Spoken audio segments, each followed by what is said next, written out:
안녕하세요, 여러분. 저는 화신사이버대학교 교학차장 그리고 한국어교육학과 교수를 맡고 있는 양민철이라고 합니다.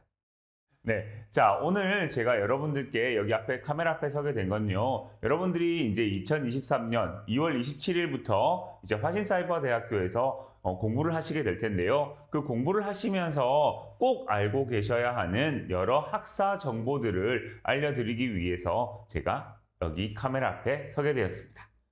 자, 너무 길지 않은 시간이에요. 길지는 않으니까 여러분들 이거 꼭 중요한 정보니까요. 여러분들 꼭 잘 들어주셔야 돼요. 아셨죠? 네. 자, 그러면 여기에 써 있는 것처럼 2023학년도 1학기 오리엔테이션 시작하도록 하겠습니다. 자, 오늘의 목차입니다. 오늘 여러분들께 말씀드릴 여러 가지 것들인데요. 한 번씩 보실까요? 첫 번째는 학점입니다. 자, 학점이라는 것이 어떠한 것이고, 그리고 여러분들이 졸업할 때까지 몇 학점을 이수를 해야 하는가에 대해서 말씀을 드릴 겁니다. 두 번째입니다. 조기 졸업 및 졸업 유예 제도에 대해서 말씀을 드리려고 해요. 그리고 세 번째는 부전공 및 복수전공, 그리고 네 번째는 수강제도, 그리고 마지막으로 학사 일정에 대해서 말씀드리도록 하겠습니다. 자, 여러분 결코 어려운 주제들이 아니니까요. 네, 그냥 가벼운 마음으로 들어주세요. 하지만 중요하다는 거는 잊지 마세요. 아셨죠? 자, 그러면 시작해 볼까요? 자, 본격적으로 시작하겠습니다. 먼저 학점 제도에 대해서 말씀을 드리도록 할게요. 학점입니다. 네, 아마 여러분들 잘 알고 계실 테지만 그래도 사이버 대학은 조금 달라요. 자, 무엇이 다른지 한번 살펴보도록 하겠습니다. 자, 보통요, 1주에 1시간을 들으면 어떤 A라는 과목을 1시간 들으면 1학점을 취득했다라고 합니다. 자, 이런 점에서 볼 때 그러면 1주에 2시간을 들으면 몇 학점을 취득하는 게 돼요? 2학점을 취득하는 것이 되지요. 그러면 3시간이면 3학점을 취득하시는 것이 됩니다. 그런데 여기에 있는 1시간이라는 것이 오프라인 대학에서는 50분을 기준으로 해요. 즉 50분 수업을 한 번 들었을 때 1학점을 취득했다. 50분 수업을 2번 들었을 때 2학점을 취득했다. 자, 이렇게 이야기를 하는데 온라인 대학, 우리 학교처럼 온라인 대학, 사이버 대학이라고도 하죠. 사이버 대학 같은 경우에는 50분을 1시간 수업이라고 보지 않아요. 그 절반인 25분 수업을 1시간 수업이라고 보는 겁니다. 자, 다시 말하면요. 25분 수업을 1개 들으면 몇 학점? 1학점이 되는 거죠. 자, 그러면 25분 수업을 2개 들으면 2학점. 25분 수업을 3개 들으면 몇 학점요? 3학점이 되는 거예요. 자, 우리 학교의 모든 과목들은 3학점으로 되어 있습니다. 즉, 한 과목이 3학점으로 이루어져 있다는 것은 여러분이 몇 분 수업을 들어야 한다는 거예요? 자, 일주에 75분 수업을 들어야 한다라는 겁니다. 아마 이건 여러분들이 여러 교수님들과 입학 상담하시면서도 많이 들으셨던 이야기일 겁니다. 자, 3학점을 취득하기 위해서는 어때요? 일주일에 75분, 1시간 15분을 수업을 들으셔야 합니다. 자, 어때요? 여기까지 어렵지 않으시죠? 네. 자, 그러면 지금부터는 이제 여러분들이 그러면 한 과목이 3학점이라고 하는데 내가 졸업할 때까지는 몇 학점을 들어야 하는가에 대해서 설명을 드리려고 해요. 자, 이 졸업학점이라고 하는데 이 졸업학점은 신입학, 2학년 편입, 3학년 편입에 따라서 조금 차이가 있습니다. 자, 먼저 신입학, 1학년으로 입학하신 분들 잘 봐주세요. 자, 신입학의 경우입니다. 신입학은 졸업할 때까지 140학점을 들으셔야 합니다. 졸업할 때까지 140학점을 들으셔야 해요. 자, 이 말은 뭐냐? 아까 한 과목이 몇 학점이라고 했죠? 3학점이라고 했습니다. 자, 그러니까 3학점짜리 과목을 몇 개를 들으셔야 해요? 47개, 47 과목을 들으셔야 한다라는 뜻이에요.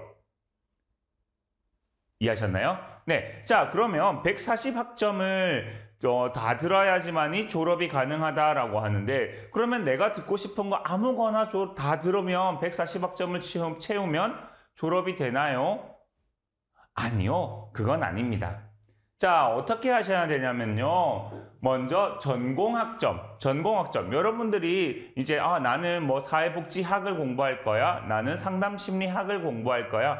선택하고 들어오셨어요. 맞죠? 자, 그런 전공학점을 45학점을 꼭 들으셔야 합니다. 3학점짜리 15과목이에요. 45학점의 전공 과목이 필요하고 그리고 교양학점인 30학점이 필요합니다. 자, 이제 여러분들 아시죠? 3학점짜리 몇 과목요? 10과목을 들으셔야 해요. 이거는 필수입니다. 이건 꼭 이렇게 들으셔야 해요. 전공 45학점, 또 교양 30학점. 이 두 개의 75학점은 꼭 들으셔야 합니다. 아시겠나요? 네. 자, 요 듣고 나머지는 140학점에서 75학점을 빼면 얼마가 남나요? 65학점이죠. 그 65학점은 여러분들이 전공이나 교양이나 일반 탁과 수업이에요. 네. 여러 수업들을 들으셔도 됩니다. 그래서 이 모든 과목들을 다 합쳐서 어때요? 140학점이 이상이 되면 졸업이 가능하시다라는 겁니다. 자, 이건 누구예요? 이건 신입학의 경우입니다. 신입학의 경우예요. 마지막으로 한 번만 정리할게요. 자, 신입학의 경우에는 140학점 이상을 이수하셔야 하는데 그 140학점 중에서 전공은 45학점, 그리고 교양은 30학점. 이거 두 가지는 꼭 필수로 들어주셔야 하고 그 나머지 과목들은 여러분들이 마음대로 자유롭게 해서 모든 더와 더해서 140학점 이상을 취득하셔야 한다라는 겁니다.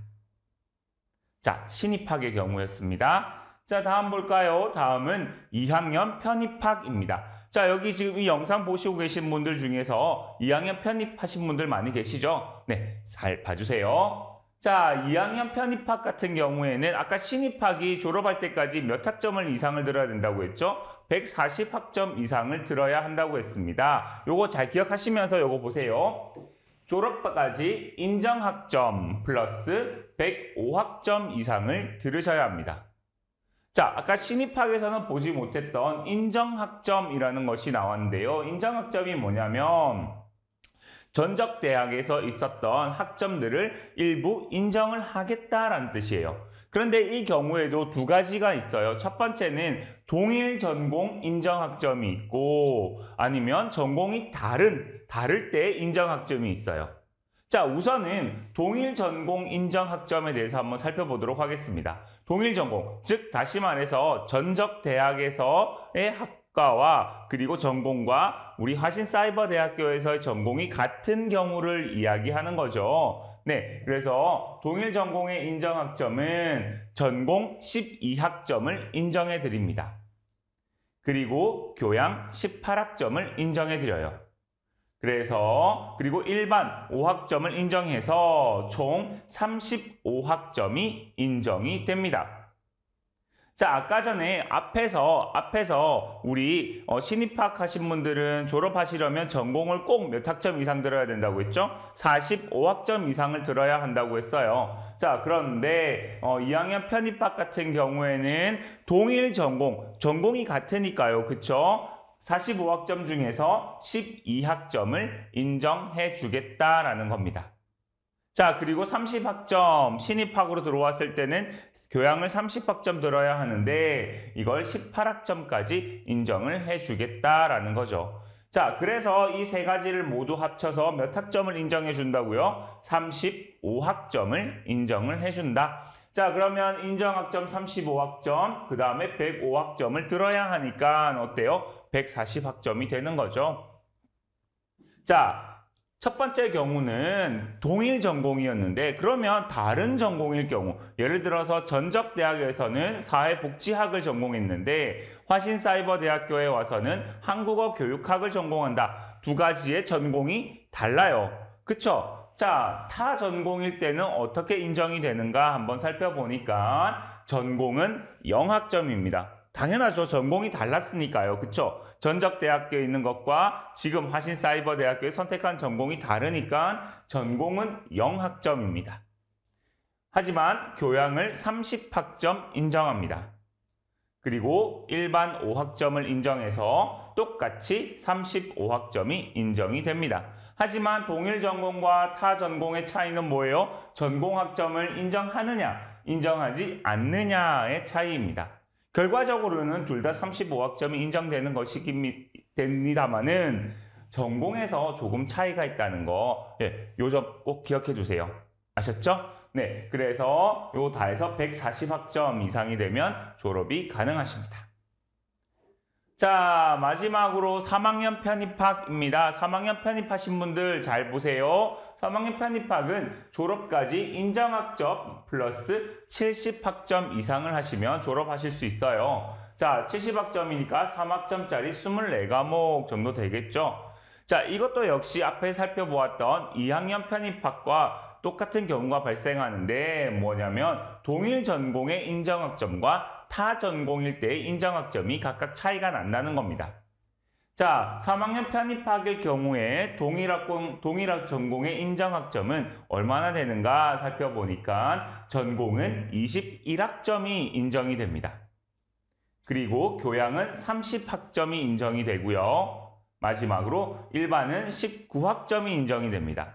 그래서 70학점이 인정이 되는 거죠. 70학점이 인정이 되는 겁니다. 그래서 인정학점 70학점 그리고 여러분들이 이수해야 될 70학점 더해서 140학점이 되는 겁니다.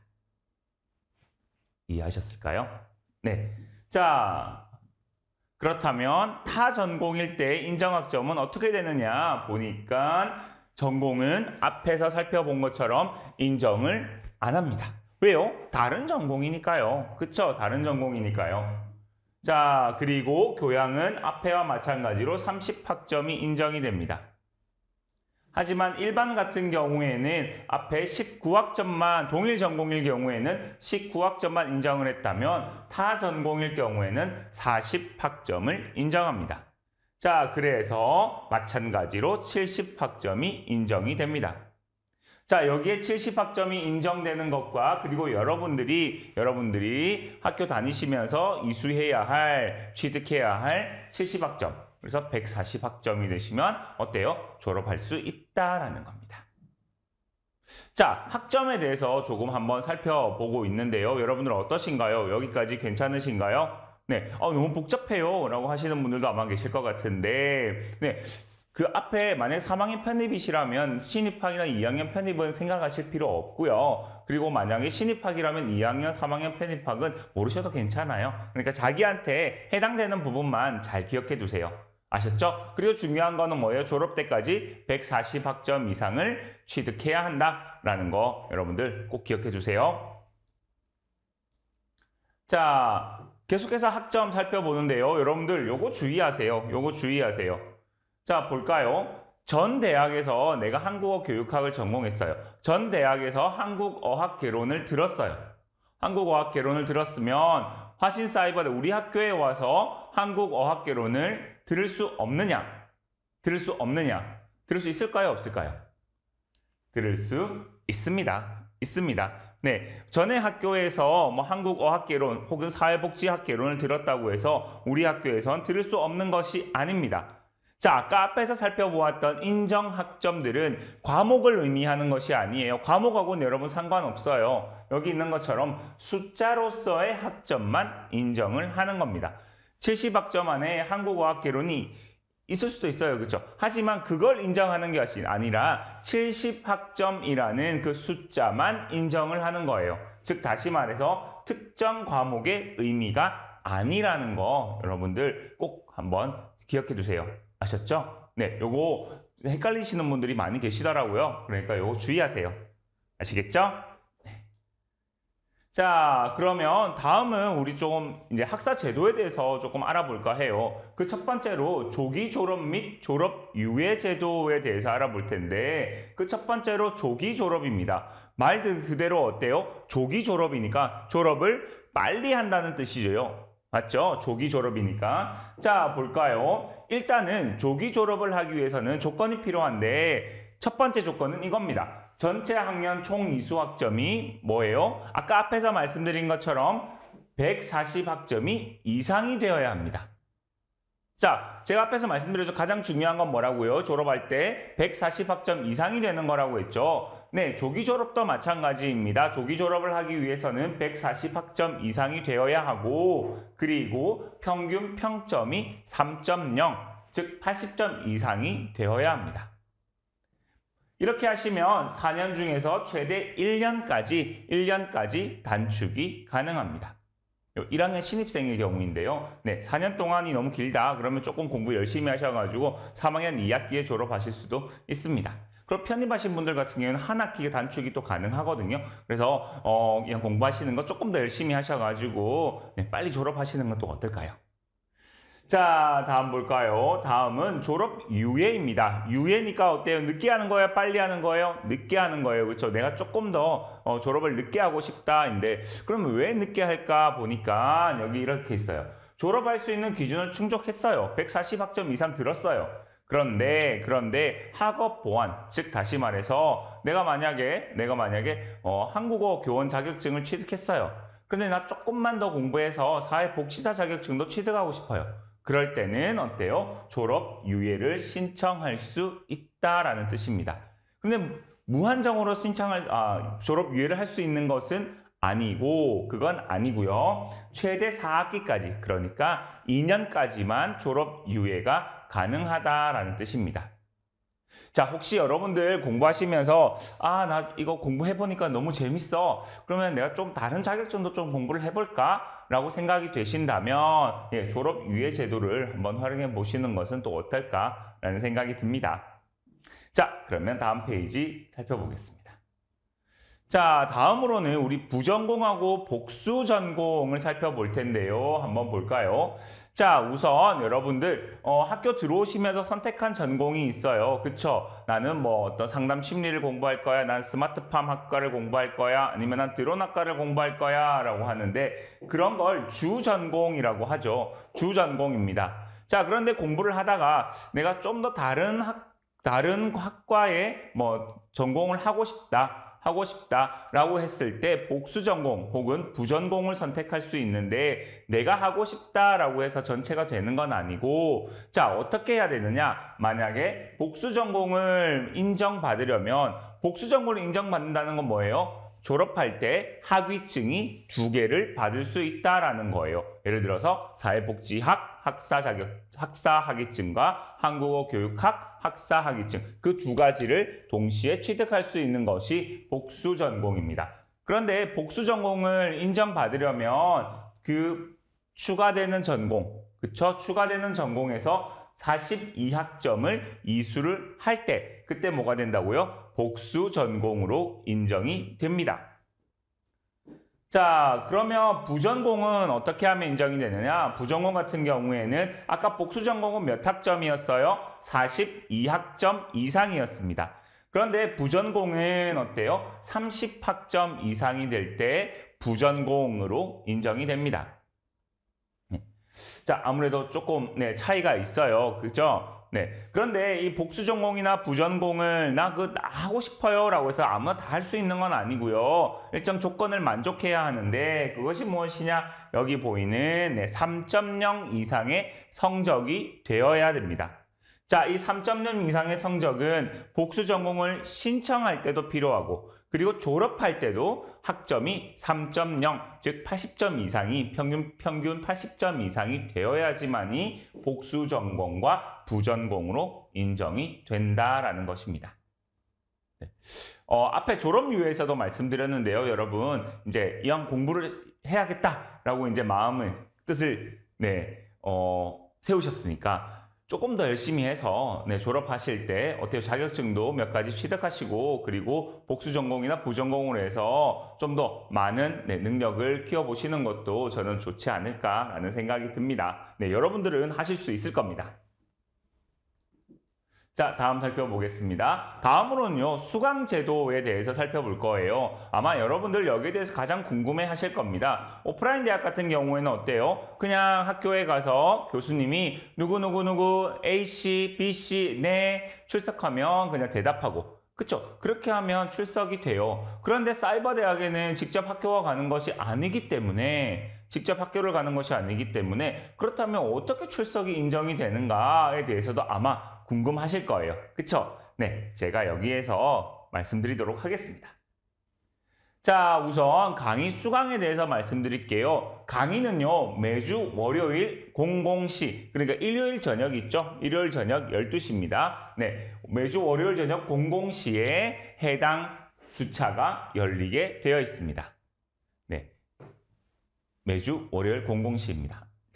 자, 그런데 예외가 있는데요. 언제냐면 개강일은 그때만 10시에 열리게 됩니다. 1주차는 개강일 10시. 우리가 2월 27일에 개강을 하거든요. 그러면 2월 27일 개강일에는 수업이 몇 시에? 10시에 열리게 되어 있습니다. 하지만 그 다음 주차부터는 어때요? 00시, 월요일 00시에 열리게 되어 있으니까 여러분들 혹시나 내가 조금 새벽에 좀 수업을 듣고 싶다라고 하시는 분들은 그것도 활용해 보시면 좋지 않을까라는 생각이 듭니다. 자, 다음으로 출석 인정 기간입니다. 제가 앞에 서두에서 출석을 어떻게 하는가에 대해서 말씀을 드렸었는데요. 먼저 1주차, 2주차, 3주차가 출석 인정 기간이 각각 차이가 있습니다. 자, 1주차는 어때요? 여러분들 처음으로 이제 사이버 대학에 오셔가지고 수업을 듣는 거니까 보니까 이거 어떻게 해야 되고 어떻게 해야 출석이 인정이 되고 뭐 어떻게 리포트를 하는지 어려워요. 그죠? 컴퓨터를 다루시는 것도 어렵고 그래서 4주 동안 출석 인정 기간을 드립니다. 이 말이 뭐냐? 만약에 3월 1일에 수업이 들어야 되는데 내가 수업을 좀 놓쳤어요. 1주차 수업을 좀 놓쳤어요. 그 수업은 어때요? 21일, 3월 29일에 들으셔도 1주차 출석이 인정이 된다라는 뜻입니다. 무슨 말인지 이해하셨나요? 네. 자, 3월 1일의 수업이 1주차 수업인데 그 수업을 내가 못 들었어요. 그러면 결석인가요? 지각인가요? 그것이 아니라 1주차 수업만 어때요? 4주 동안 출석할 수 있는 시간을 드립니다. 자, 그리고 2주차에는 이제 1주차에 한번 해보셨으니까 조금 익숙해지셨을 거예요. 그쵸? 자, 그래서 3주 동안의 출석 인정 기간을 드릴 거예요. 자, 그리고 3주차부터는 이제 진짜 이제 이렇게 듣는 거구나. 여러분들 아마 다 알게 되실 거예요. 그러면 그때부터는 2주 동안입니다. 3주부터 마지막 주까지는 2주 동안의 출석 인정 기간을 드립니다. 그러니까 꽤 많은 시간들이니까요. 여러분들 출석 꼭 하셔야 합니다. 아셨죠? 네. 그러면 출석 인정 기간은 이렇게 되는데 그럼 출석은 어떻게 해야 인정이 되느냐? 이것도 오프라인 대학처럼 가서 대답해야 되느냐? 그건 아니고요. 네. 매 주차 교과목에서 정한 기준 시간 25분. 아까 전에 사이버 대학은 뭐예요? 1시간, 1주 1시간이 몇 분이라고 말씀드렸죠? 25분이라고 말씀드렸죠? 자, 그래서 25분 이상을 수강하면 자동으로 거기 위에, 화면 위에 보면 출석이라고 뜨게 됩니다. 자, 그래서 이렇게 되면 출석하신 걸로 인정이 되는 거예요. 자, 그리고 다음 볼까요? 다음은 학점 부여입니다. 학점 부여는 나중에 여러분들 이제 학기 끝나고 나면 성적이 나오게 되잖아요. 그러면 그걸 학점이라고 하는데 A+부터 F까지 있죠. 자, 어떨 때 A+부터 F까지 부여가 되느냐? 교과목별 총 수업 시간에 4분의 3 이상 출석한 경우입니다. 4분의 3이니까 총 45시간이니까 한 33시간 조금 넘어 되겠어요. 네, 그 시간을 출석하셔야지만이 학점을 받으실 수 있다는 거입니다. 네, 여러분들 아마 여러분들 열심히 해주실 거라고 저는 믿어 의심치 않습니다. 그쵸? 네, 출석도 열심히 해주세요. 자, 수강제도 말씀을 드리고 있습니다. 다음으로는 시험입니다. 모든 교육에는 어때요? 평가가 뒤따르게 되어 있어요. 네, 당연히 우리 학교도 시험이 있습니다. 자, 시험은 중간고사는 8주차에 실시합니다. 네, 그럼 2023학년도 1학기는 4월 17일부터 4월 23일에 실시할 예정이고요. 그리고 기말고사 15주차에 실시하는데 6월 5일부터 6월 11일에 실시할 예정입니다. 자, 시험은 일주일간 실시가 됩니다. 일주일간 실시가 되는데 어떤 특정 요일에 특정 과목을 꼭 시험 쳐야 하는 것은 아니에요. 예를 들어서 A라는 과목은 월요일 10시부터 12시까지, B라는 과목은 수요일 5시부터 6시까지 이렇게 시험 치는 것은 아니고요. 과목별 특정 요일 없이, 즉 다시 말해서 여러분들이 딱 내가 시험을 잘 칠 수 있는 요일 같다라는 걸 하나 정하셔가지고 세 과목씩 치셔도 괜찮고요. 아니면 하루에 다 몰아서 6과목, 일요일이나 토요일에 6과목을 쭉 다 치셔도 상관없어요. 여러분 스케줄에 맞게 시험을 치시면 됩니다. 자, 그런데 사람이 살다 보면 어때요? 정말 예상하지 못한 일이 생길 수도 있어요. 그렇죠? 부득이한 경우가 발생합니다. 자, 이렇게 부득이한 사유로 정기 시험에 응시할 수 없는 경우에는 시험 개시 전에, 시험 시작하기 전에 담당 교수의 승인을 얻어서 별도의 시험에 응시해야 합니다. 저는 한국어 교육학과 교수니까요. 만약에 여러분들 어떤 일이 생긴다면 저한테 연락을 하셔가지고 교수님 어떤 일이 있어서 제가 시험을 치지 못할 것 같습니다 라고 말씀하시면 어떤 시험 연기 사유서나 이런 걸 작성하시고 다음에 별도로 시험을 응시하실 수 있습니다. 자, 그런데 여러분들 어때요? 모든 일들이 딱 예정대로 이루어지나요? 그렇지 않은 경우도 있어요. 그렇죠? 정말 불가항력적으로 어때요? 사전 승인도 못 받는 경우도 있잖아요. 그렇죠? 갑자기 어떤 일이 생겨가지고 자, 사전 승인도 불가능한 경우에는 사유 종료 후에 그 일이 다 끝나고 나서요. 증빙 서류를 첨부하셔가지고 저희 학교로 제출해 주십시오. 그러면 여러분들 시험을 치실 수 있습니다. 어떤 일이 생겼을 때 거기에 대한 증빙되는 서류는 가장 중요한 거니까요. 그 첨부하셔가지고 꼭 저희에게 제출해 주세요. 그러면 여러분들 시험 치실 수 있도록 저희가 도와드리겠습니다. 시험 제도였습니다. 여러분들 중간고사, 기말고사 언제 치는지 꼭 확인하세요. 다음 볼까요? 마지막 성적평가입니다. 성적평가인데요. 성적은 크게 출석이나 시험, 과제 혹은 교수님에 따라서 토론 과제를 내주시는 경우도 있어요. 자, 성적은 이 4가지의 구성 요소로 보통 이루어지는데요. 이는 강의 계획서에서 확인이 가능합니다. 그 수업에 대한 강의 계획서 보시면 성적 산출 방법 해서 출석 몇 %, 과제 몇 %, 시험 몇 %, 이렇게 쭉 나열되어 있습니다. 그거 한번 꼭 확인해 보셔야 하고요. 시험은요, 절대평가가 아니라 상대평가를 기준으로 합니다. 절대평가 같은 경우는 뭐예요? 100점이면 A+, 94점이면 A 이렇게 딱딱 떨어지는 게 절대평가라면 상대평가는 그것이 아니라 학생에 따라서, 학생의 성적에 따라서 점수가 나누어지는 겁니다. 자, 아무리 94점이라고 하더라도 94점이면 보통 A거든요. 근데 94점이라고 하더라도 그 학생이 1등이다. 그러면 그 학생은 A+를 받게 되어 있어요. 자, 이런 걸 상대평가라고 하는데 대부분의 과목들은 이 상대평가를 원칙으로 하고 있습니다. 상대평가를 원칙으로 해서 A+부터 A, B+, B, C+, C, D+, D, 그리고 F까지 이렇게 나누어지게 됩니다. 자, 수강제도 계속 말씀을 드리고 있습니다. 수강제도 보시면 여기 한번 보실까요? 자, 여러분들이 이제 수강 신청을 아마 거의 다 마무리를 하셨을 거예요. 1학기 때는 어때요? 총 6과목만 들으실 수 있어요. 그런데 다음 학기부터는 여러분들의 성적에 따라서 수강 신청하실 수 있는 과목의 수가 조금 달라집니다. 그게 어떻게 달라지느냐? 정규 학기 같은 경우에 3.0 미만이면 3.0 미만, 2.9나 2.8이나 같이 미만일 때는 12학점, 4과목에서 18학점, 6과목까지 신청이 가능합니다. 그런데 내가 공부를 열심히 해서 3.0 이상을 받았다. 3.1, 3.2, 3.3, 4.1 이렇게 받았다. 그때는 들으실 수 있는 과목의 수가 조금 더 늘어납니다. 어떻게 해요? 12학점, 최소 4과목에서 24학점, 최고 8과목까지 신청이 가능하세요. 최고 8과목까지 신청이 가능합니다. 위에 3.0 미만일 때는 6과목이고 어때요? 3.0 이상일 때는 8과목이 됩니다. 자, 이렇게 8과목까지 신청하실 수 있으니까 졸업이 140학점을 조금 더 빨리 취득하실 수 있는 거죠. 자, 그리고 정규 학기뿐만 아니라 여름이나 겨울방학에 계절학기가 열리게 됩니다. 계절학기 때도 여러분들이 수업을 들으실 수 있는데 이때는 최대 6학점, 두 과목까지만 수강이 가능하십니다. 자, 그리고 졸업 예정학기입니다. 졸업 예정학기 4학년 2학기가 될 수도 있겠고 4학년 1학기가 될 수도 있어요. 졸업 예정학기는 정규 학교하고 동일하나 최저학점 제한은 없다라고 되어 있어요.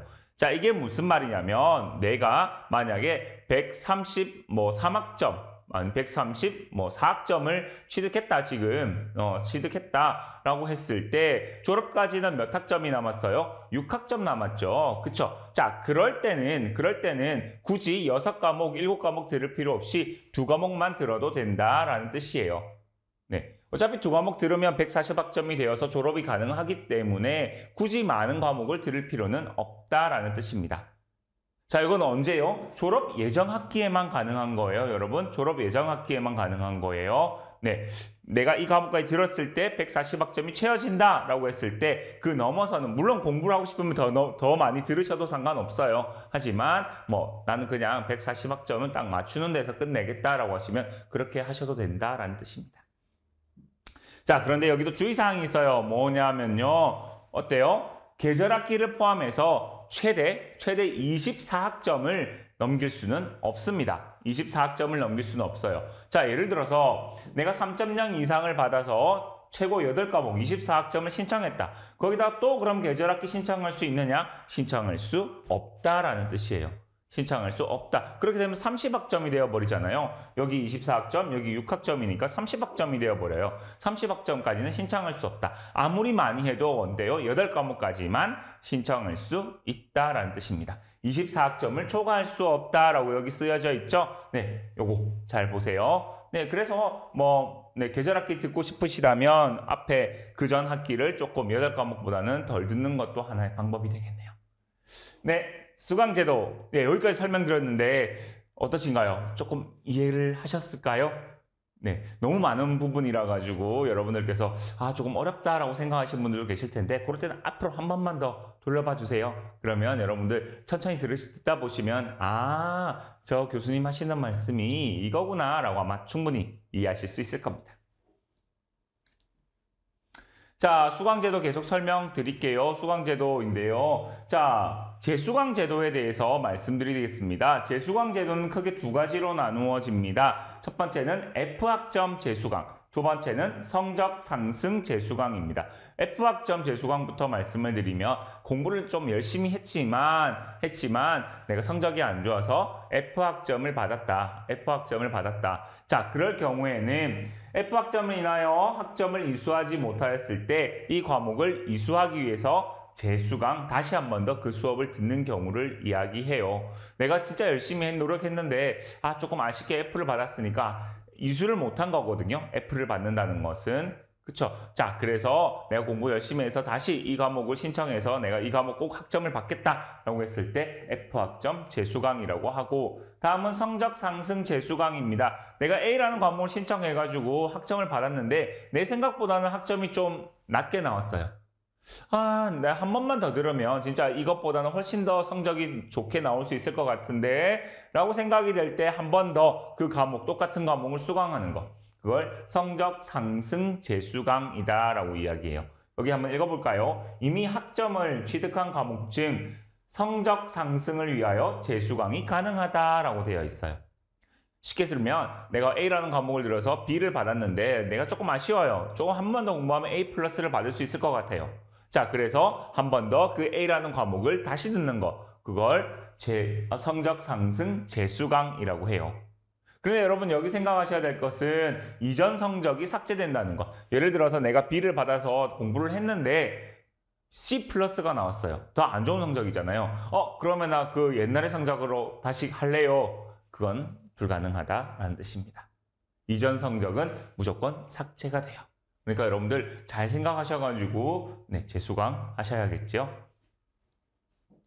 다음 볼게요. 학점 포기 제도입니다. 학점 포기 제도는 졸업이 가능한 140학점 이상 이수하였을 때, 140학점을 일단 이수를 해야 돼요. 이상 이수를 하였을 때 학생 본인의 원에 의하여 가능하다. 내가 쭉 다 들어가지고 이제 졸업 학점이 다 채워졌어요. 그런데 성적을 보니까 요건 조금 성적이 잘못 나왔어.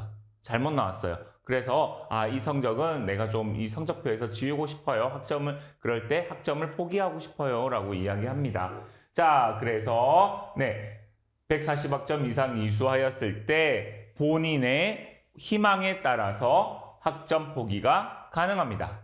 하지만 여러분들 잘 생각하셔야 될 것은 한번 포기한 교과목의 성적에 대해서는 어떤 이유로든 원상태로 복구가 불가합니다.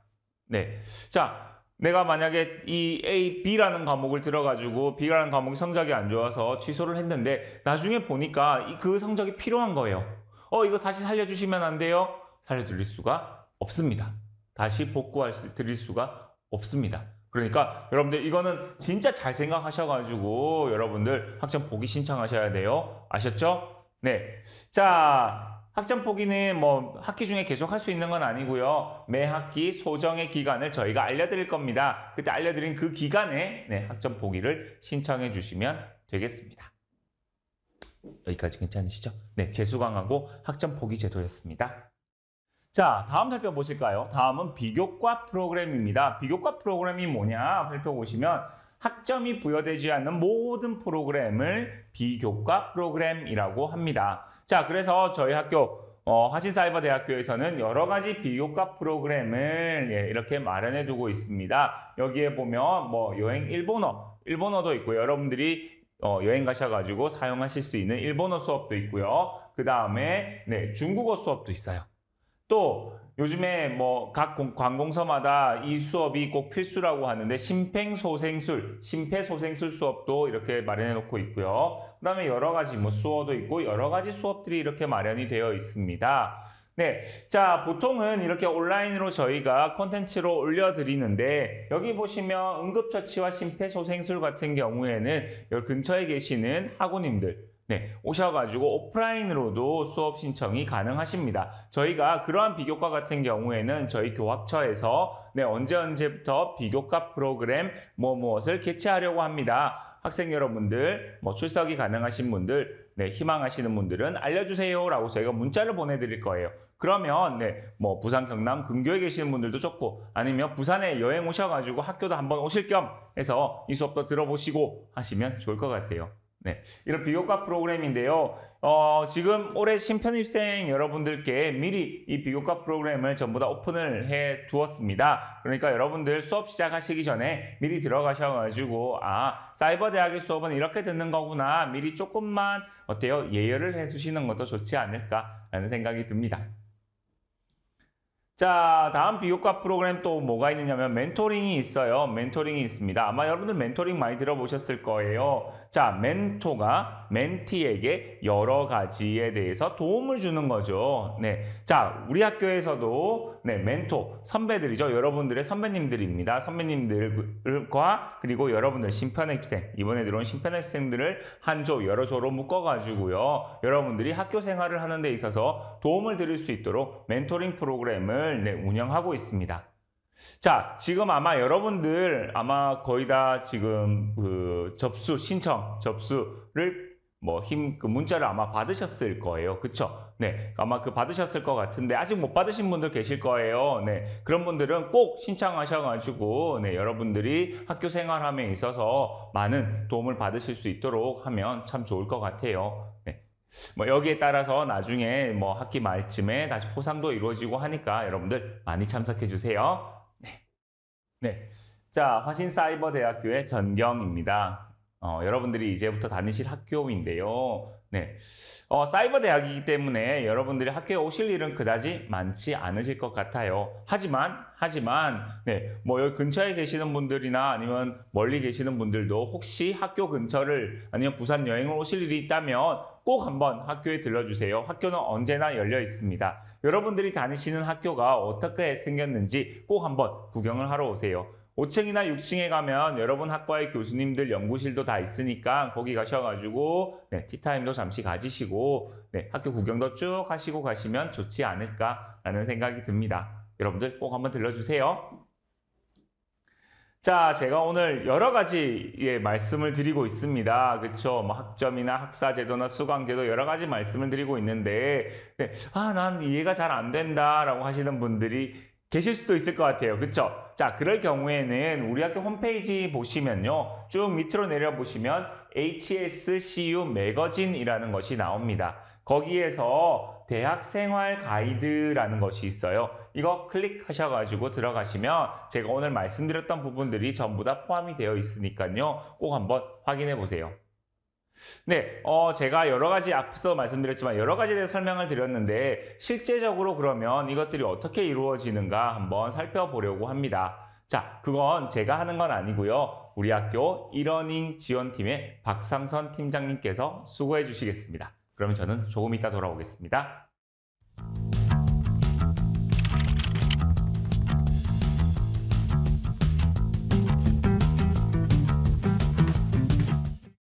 지금까지 수강 신청에 관한 수강 제도에 대해 알아보았습니다. 이제 화신사이버대학교에 로그인해 보도록 하겠습니다.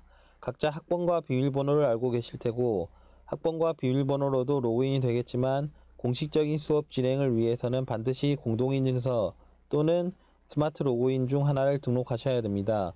우선 공동인증서를 등록하기 위해서는 기본적으로 공동인증서를 가지고 계셔야 합니다. PC에 저장해 두셔도 되고 USB 메모리에 넣어 사용하셔도 되지만 매번 USB를 연결하기 힘드므로 PC에 저장하는 걸 추천해 드립니다. 그럼 앞서 설명한 내용 중 인증서 등록 및 갱신에 대해서 안내해 드리겠습니다. 인증서 등록을 위해서 등교하기를 클릭합니다. 그리고 다음 같은 화면이 나타나면 공동인증센터를 클릭합니다. 다음 같은 화면에 인증서 등록 및 갱신을 클릭합니다. 인증서 등록하기 버튼을 클릭합니다. 인증서 등록 페이지가 나오면 학번과 비밀번호를 입력합니다. 입력이 완료되면 등록하기 버튼을 클릭합니다.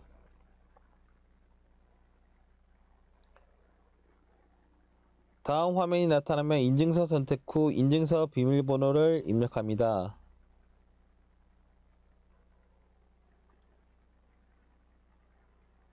확인 버튼을 누르면 인증서 등록이 완료되었다는 메시지가 나타납니다.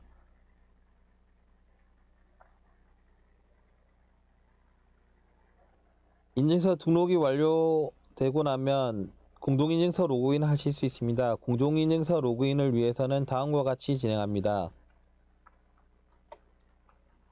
공동인증서 로그인을 클릭합니다. 그리고 인증서 비밀번호란에 인증서 비밀번호를 입력합니다. 확인 버튼을 클릭하고 나면 다음과 같이 학습관리 시스템에 로그인이 됩니다.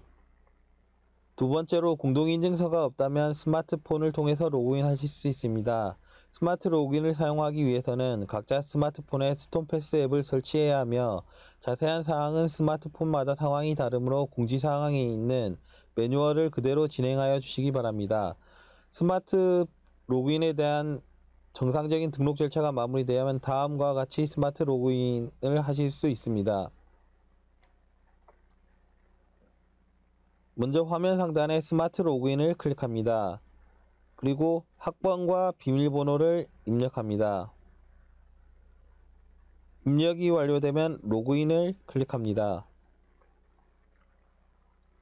다음과 같이 2차 인증 요청 화면이 나타나면 2차 인증 요청을 클릭하고 2차 인증 요청을 클릭하면 스마트폰에 본인이 등록한 인증 방법이 표시됩니다. 해당 인증을 완료해 주시기 바랍니다.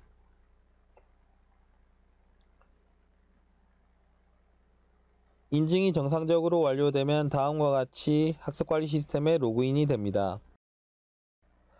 앞서 설명한 두 가지 방법으로 로그인을 하시면 이렇게 학습관리 시스템의 메인 페이지가 나옵니다. 학습관리 시스템은 러닝 매니지먼트 시스템의 약자로 LMS라고도 합니다. LMS는 여러분이 대학 생활을 하는 모든 활동이 벌어지게 된 사이버 공간의 핵심이라고 생각하시면 됩니다. 수업의 진도, 성적, 출결 등 학사의 모든 상황을 관리해주는 곳입니다. 먼저 메인 페이지부터 보도록 하겠습니다. 페이지 상단을 보시면 강의실, 학생 지원, 나이 정보 수강 신청 메뉴가 있습니다. 각 메뉴마다의 기능은 직접 사용해 보시면 알게 되실 겁니다. 강의실 메뉴의 경우 아직 수강해야 될 과목이 결정되지 않아 해당 강의실에 입장할 수 없습니다. 그럼 먼저 수강 신청부터 진행해 보도록 하겠습니다. 수강 신청을 위해 화면 상단에 수강 신청을 클릭합니다. 클릭하고 나면 화면에 수강 신청 유의사항이 표시됩니다. 유의사항은 수강 신청 시 알아둬야 할 내용이니 한번 읽어보시고 하단에 보이는 수강 신청하기를 클릭합니다. 수강 신청하기를 클릭하고 나면 화면 상단에는 다음과 같은 메뉴가 나타납니다. 전공 과목, 일반 선택 과목, 교양 과목을 차례대로 선택해서 신청하실 수 있습니다. 전공 과목을 클릭하면 각 과목 옆 앞에는 주전공인지 복수전공인지 여부를 표시하는 전공 여부가 표시되어 있습니다. 그리고 강의 계획을 클릭하면 해당 과목의 자세한 강의 계획을 볼 수 있습니다. 그리고 해당 과목의 교재가 있는지 없는지는 있음 없음 여부로 확인하실 수 있습니다. 수강 신청을 하기 위해서는 신청하기 버튼을 클릭합니다.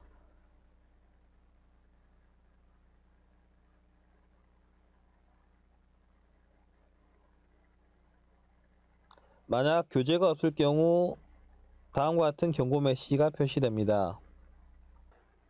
수강 신청하기가 완료되면 다음과 같이 수강 신청 내역을 보실 수 있습니다. 수강 신청 내역은 이번 학기에 수강 신청을 진행한 내용입니다. 수강 취소 버튼을 통해 해당 과목을 취소하실 수 있습니다.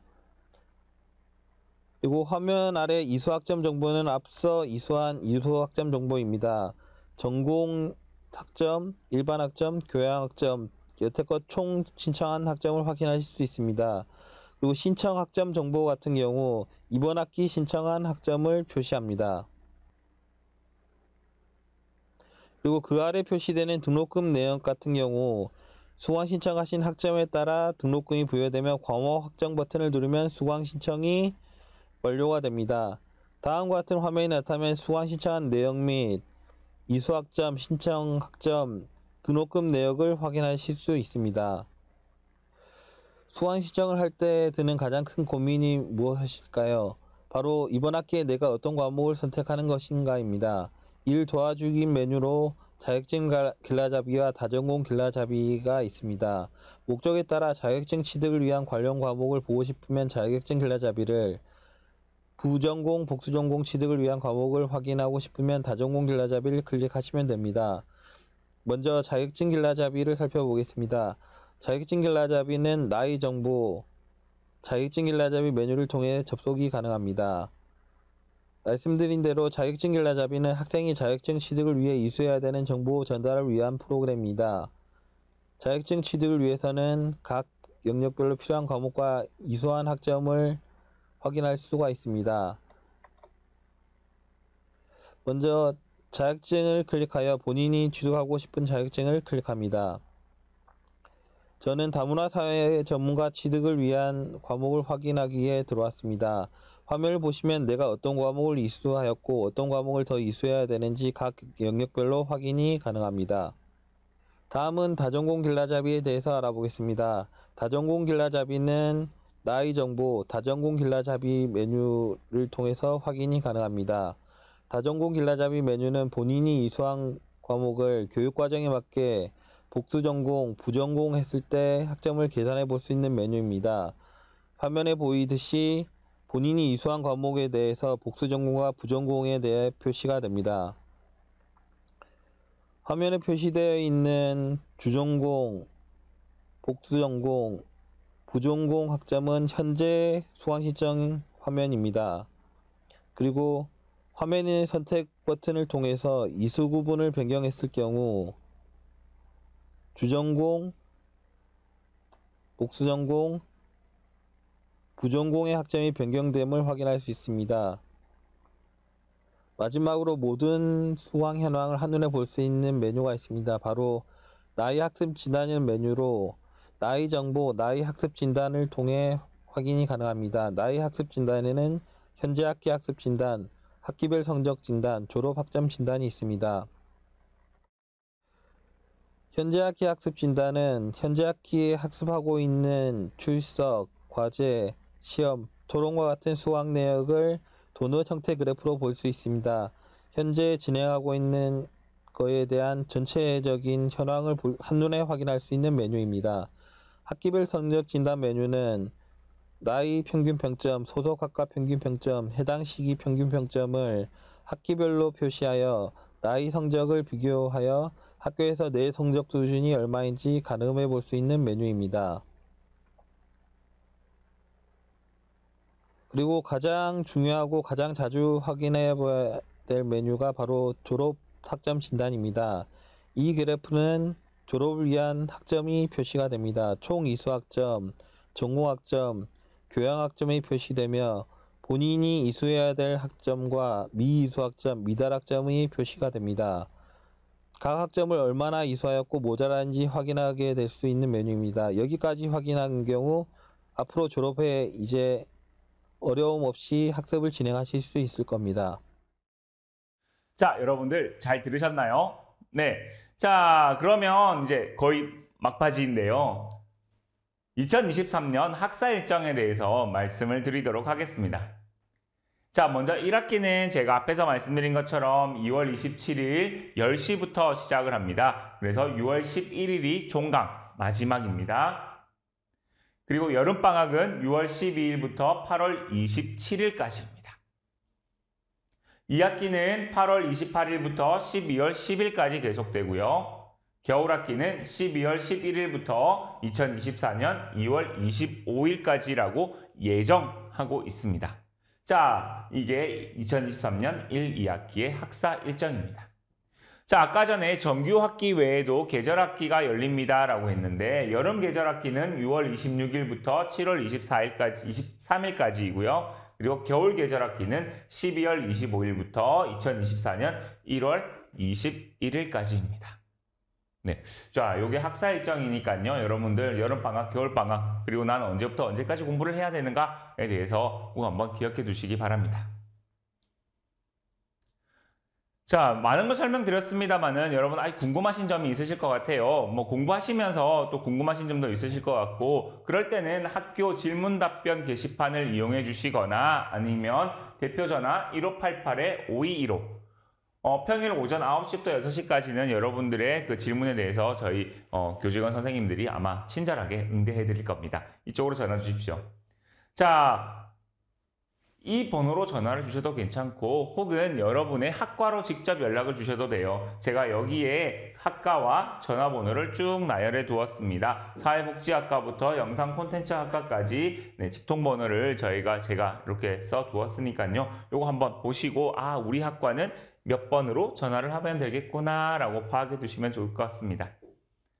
자, 그리고 또 하나 더 있는데요. 여러분들 만약에 수업하시다가 인터넷에 좀 문제가 있는 것 같다, 아니면 컴퓨터에 조금 문제가 있는 것 같다 라고 하실 때에는 홈페이지 관련한 문제가 있을 때에는 아까 전에 여러분들 설명드렸던 박상성 팀장님이 친절하게 설명해 주실 텐데 자, 999-0141부터 0143번까지 우리 학교 이러닝 지원팀입니다. 네, 이쪽으로 연락 주시면 친절하게 저희가 도와드리도록 하겠습니다. 네, 자, 많은 것을 여러분들에게 오늘 설명을 드렸는데요. 네, 꼭 중요한 제도들이니까 여러분들 공부하시면서 기억해 두시면 분명히 도움이 될 것 같습니다. 자, 여러분들 이제 2월 27일이면 여러분들 이제 공부가 시작이 되는데요. 너무 잘하려고는 하지 마세요. 네, 제가 항상 이거는 매년 신편입생 여러분들한테 드리는 말씀인데 나는 진짜 공부를 열심히 해서 무조건 100점 받을 거야. 뭐 A+ 받을 거야. 이렇게 하면 쉽게 지쳐버려요. 그러니까 천천히 우리 토끼와 거북이에 나오는 거북이처럼 천천히 나는 완주하는 것을 목표로 하겠다라는 것을 가지고 천천히 하십시오. 그러다 보면 언젠가는 여러분들이 지금 나왔던 자격증을 딸 거라 그 목표가 있잖아요. 그 목표를 분명히 이루시게 될 겁니다. 저희도 여러분들이 그 목표를 이루시기 위해서 뒤에서 열심히 뒷받침해 드리겠습니다. 그러니까 너무 조급하게 생각하지 마세요. 아셨죠? 네. 자, 오리엔테이션이었는데요. 여러분 어떠셨나요? 네, 여러분 조금 도움이 되셨으면 좋겠습니다. 그러면 저는요, 이만 물러가고 다음에 또 뵙도록 하겠습니다. 네, 오늘 들어주셔서 감사합니다. 고맙습니다.